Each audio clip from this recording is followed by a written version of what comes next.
মানিকগঞ্জের দৌলতপুর উপজেলার কলিয়া ইউনিয়নের গাজীছাইল গ্রামে নির্মাণাধীন ব্রিজে কাজ করতে গিয়ে বিদ্যুৎ পিষ্ট হয়ে ফিরোজ বয়স ৩০ নামে এক যুবক গুরুতর আহত হয়েছেন।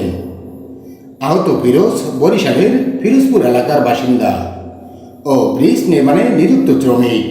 জানা গেছে সোমবার আজ দুপুর ২টার দিকে গাজীছাইল ব্রিজের পাশে একটি বিদ্যুতের লাইন তার হাত দিয়ে ঢিল দিয়ে ডিসেল লাইন পার করার সময় অসাবধানতাবশত আনুমানিক ১১,০০০ ভোল্টেজের তারের সংস্পর্শে এসে তিনি বিদ্যুৎ পিষ্ট হন। স্থানীয়রা জানান, ঘটনার সময় প্রচণ্ড শব্দে চারপাশ কেঁপে ওঠে। দ্রুত বাড়ির মেন সুইচ বন্ধ করে ফিরোজকে বাঁশের লাঠি দিয়ে আলাদা করা হয়।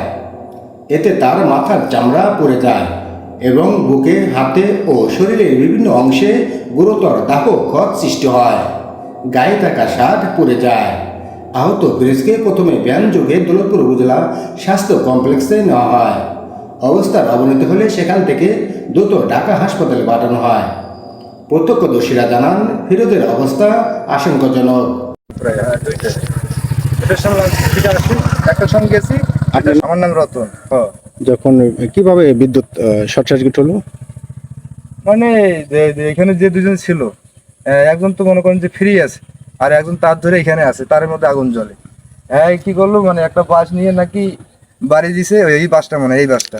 কিভাবে আগুনটা লাগলো উপর থেকে?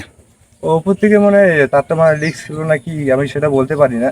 তারটা মেলা মারছে, মানে ওই দিকে গেছে, ওই সংযোগে আর কি মানে লেগে গেছে। দুইটা দিকে হাতের থেকে বলে ই হয়ে গেছে, শৈলে মধ্যে ই করছে, আগে পড়ছে মাথা থেকে বলে শৈলে আনতে বলে আসতাম, এই লোকে বলে বাস দেয় না কি বলে বাইরে ওই ছাড়াইছে বলে। তাই জানা গেছে, প্রায় ৭ কোটি টাকা ব্যয়ে নির্মিত এই ব্রিজের কাজ শুরু হয় ২০২৩ সালের ৫ই ডিসেম্বর এবং নির্ধারিত সময় অনুযায়ী শেষ হওয়ার কথা ২০২৫ সালের ৪ই ডিসেম্বর।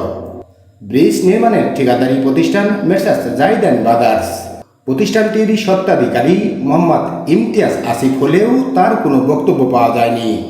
প্রত্যক্ষদর্শীরা অভিযোগ করেন, বৃষ্টি ভেজা পরিবেশে কোনো ধরনের নিরাপত্তা ব্যবস্থা, সাইনবোর্ড বা প্রকৌশল কর্মকর্তার উপস্থিতি ছাড়াই ব্রিজে কাজ চলছিল। তারা দোষীদের বিরুদ্ধে আইনগত ব্যবস্থা নেওয়ার দাবি জানান। এদিকে নাম প্রকাশে অনিচ্ছুক কয়েকজন পথচারীরা অভিযোগ করেন, তারা মোবাইলে আহতের ছবি ধারণ করতেছিলেন। নির্মাণ কাজে নিয়োজিত কয়েকজন ব্যক্তি তাদের মোবাইল থেকে ছবি মুছে ফেলেন।